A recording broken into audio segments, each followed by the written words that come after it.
Asibuke lento siqala ekuqaleni. Lithi iBhayibheli uJehova wadala konke ngezwi lakhe. Uthi mase sekudalile konke wasedala umuntu, esembumba umuntu embumba ngobumba.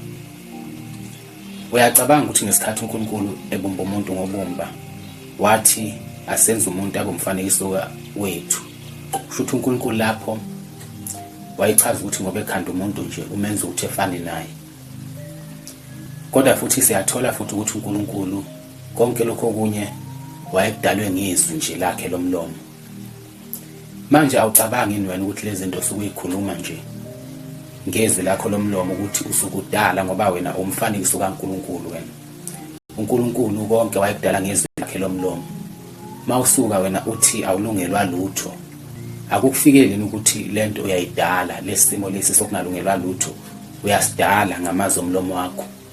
Ngoba noNkulunkulu wayedale zonke izinto ngamazwi omlomo wakhe. Waphinda wadala wena ukuthi ube umfanekiso wakhe, ukuthi umfuze uNkulunkulu.